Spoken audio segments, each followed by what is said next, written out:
Hey everybody, Ken47 here. Wolfkeen here with an edition of A Wolf's Word. Now today on A Wolf's Word, I'm going to be talking about a game that came out with the launch of the PS3, because I didn't get an opportunity to play it, but now I did. A game where we play as a legendary character who's finally going through his last pace, his last run. And I'm talking about Metal Gear Solid 4, Guns of the Patriots. Or is it yeah, it's Patriot.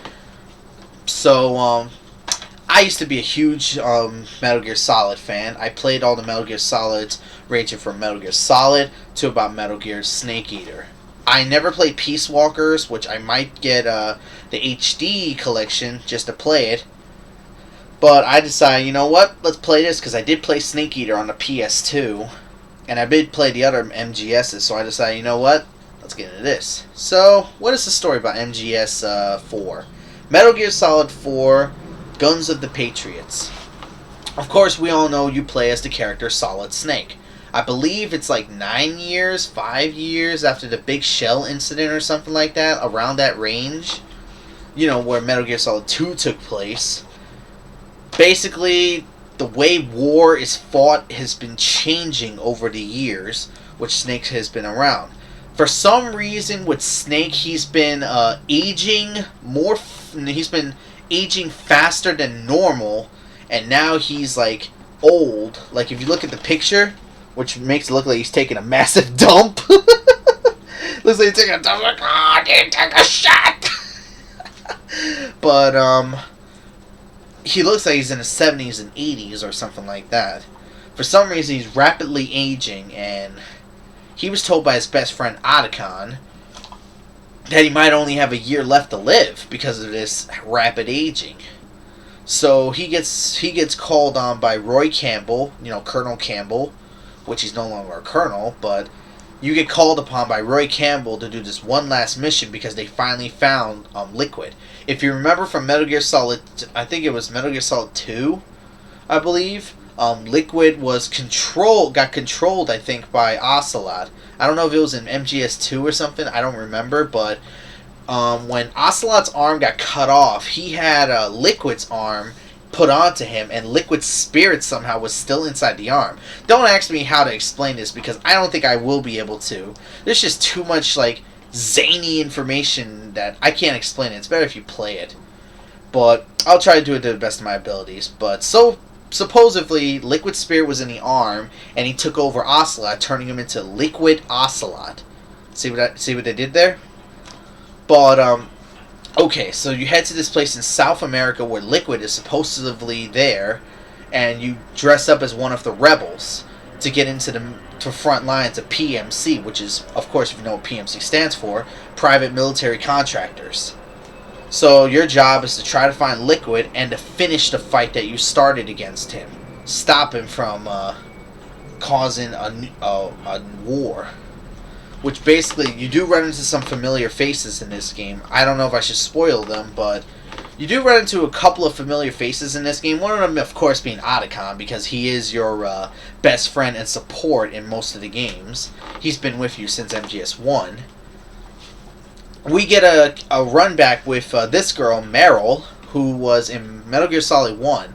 The good thing is, if you've never played the original MGSs, they have like flashback moments where like you tap the X button and you have flashback moments, and they show you like events that are relevant to what they're talking about at the moment.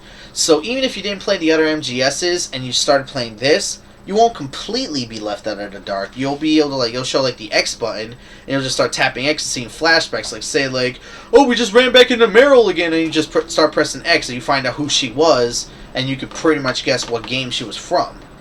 So, they do this. Basically, Solid Snake is no longer Solid Snake. Now he's Old Snake. So they put a couple of things in here, which they did with Metal Gear Solid 3 Snake Eater. So let's get into it. Number one. They made it a more tactical espionage, which means you have to get camouflage with certain things. After your first encounter with the enemy, you find out you have this suit, which is a muscle suit, which allows him to still move like if he was young. But the muscle suit also acts as a camouflage, so he can like hide up against a wall and become camouflaged as the wall. So this way he can be camouflaged. It's basically called the Octo Camo, which is the same thing from Snake Eater. Well, not the same thing from Snake Eater, but same kind of concept from Snake Eater, where you have to blend in with your surroundings in order for you to survive. It's a good concept. I like it because in other MGSs, you just had to get lucky and not let anyone see you. At least in this one, you could hide in plain sight and hopefully not get caught. I mean, the only way they can see you is if they get close. But I don't think you'd be that stupid. The good thing about this game, they allow you to do whatever you want. If you want to be aggressive, you can be aggressive, but it's tougher. You can be silent, but you can be silent, way easier, but you don't get as much action. It's totally up to you how you want to play, which is why I kind of like this game. Now, the music in this game is freaking unbelievable. I love the music in this game. I think the music was great choices. What they decided to do to be funny as well, they added an iPod to your inventory. So you can listen to music that they've already have if you don't want to listen to the already in-game music. They made a promise that we were going to have music, like we were going to be able to add music of our own, but it didn't happen. But you can still listen to some crazy music. Like, you will find songs all around the game that are from other Metal Gears, which one of them I found is, what was it called? But it was from Metal Gear Solid, which was the theme that was playing when he was first entering the facility where Metal Gear is. So you can play whatever music you want. I like the music in this game. I think the music is freaking great. The graphics in the game are pretty good. This was probably like one of the premier launches for the game. If I can read it correctly, it says... Crap. I can't read it. Maybe I can. Hold on. 2008. Apparently this game probably came out in 2008. So this is probably one of the premier games to come out for the PS3 if I'm not mistaken. So, the music at that time I thought was really good. I think the music in this game is really good. So now let's get into gameplay wise. Like I said, you can do whatever you want. You can be stealthy, you can be a fighter. They give you plenty of weapons to deal with. So the way they did it, they did it the same way like in MGS Snake Eater. You have to equip certain weapons in order for you to use them. For Old Snake, you can only have like 5 weapons at a time. My main weapons were mainly like a tranquilizer, a pistol, rifle, maybe a rocket launcher, and maybe a grenade, but that's about it. Then you have items, which you can have rations, which heal you, noodles, penzins, which supposedly make you... There's this system, like just like in Snake Eater, where you do have stamina, where, your stamina meter goes up and down. They made it more like a psyche meter. Basically, like how your character is feeling in that battle. When it's full, your character's like completely calm. He's level-headed and he's able to fire his gun easily. But when Snake's psyche is low, he's like a little trembly because his state of mind is a little bit out of it. It does play into effect, and there are plenty of ways to either heal it or relax. One of my more effective ways in this game of doing it was just smoke. I mean, really, the cigarettes were basically useless in all MGS games. I think the cigarettes in this game were probably the most useful items you could have, in my honest opinion. Now, I could probably explain more about the story, but as I said, it's a pretty confusing storyline, so I really can't. Like I said, you do run into some familiar friends, but during the storyline, you do run into this group of enemies called BW, I think. No, I think it's the BB. BB, I think. Beauty and the Beast. Basically, they're supposed to be woman soldiers that are encased in these these suits, almost like Snake's Octo Camo suit. Basically, they can't leave those, but the way that they are is that they all have different ways. Like one of them being Laughing Octopus. I think Raging Wolf is another. I don't remember most of them, but most of them have their own type of unique style of battle and boss fights. And I like the boss fights in this game. Cool thing is that you can do it the same way as the enemies. Kill them or trank them. It's totally up to you. But if you tranquilize them, you do get a special item. So that's something to take into effect. And like I said, when you go through some of the storyline, you do learn a couple of other things. Like, for instance, apparently the Fox Die, you know the Fox Die, if you play previous Metal Gears, is a virus inside a snake that will kill him if he ever went rogue. So the Fox Die is developing inside of him, and apparently he finds out that if Snake doesn't die, the Fox Die will actually develop to such a level that it will become an airborne illness and transfer to humans through airborne. So he's basically a weapon himself. So in a way, he's a weapon himself, and he's warned about it many times. So this leads to him trying to find out solutions to try to figure this out, while at the same time finish his mission. You run into plenty of familiar faces, but I'm not going to spoil anything more because I know that will be getting me in trouble. I've already done enough. So, what do I think about this game? Since I can't really talk about the story too much, since it's really confusing unless you've played the others. Music is great. Graphics look good. There are some problems with the game, and I'm going to explain it right now. Honestly, I don't know. I think, in my honest opinion, the game is too easy. I played on, like, the second highest difficulty, and in my honest opinion, I think the game was too easy. I played in the highest difficulty, played as a stealth character like the game is supposed to be, and I found the game way too easy. I think that's its issue, MGS4. I think the game is just way too easy. I think someone could play on the highest difficulty and do okay. Not a first timer at MGS, of course. Maybe someone, an avid gamer like me, could probably play on the highest difficulty and be okay if they play stealth. If you play as a fighter, game's pretty hard because you're in open warfare. But if you play everything to effect, like me, I fought the PMCs a lot, so the rebels would never bother me. Which led me to having that I can let the rebels fight, I can move them along the rebels, and the PMCs will never notice me, which is why I say the game is a little bit too easy. Even the boss fights were a little easy. I mean, they tried to make it mad hard, like one of them, where if you get hit by his grenade launcher, he could send your ass off the building. But it didn't happen to me, because you could be inside, and he'll still fly inside for you to hit him.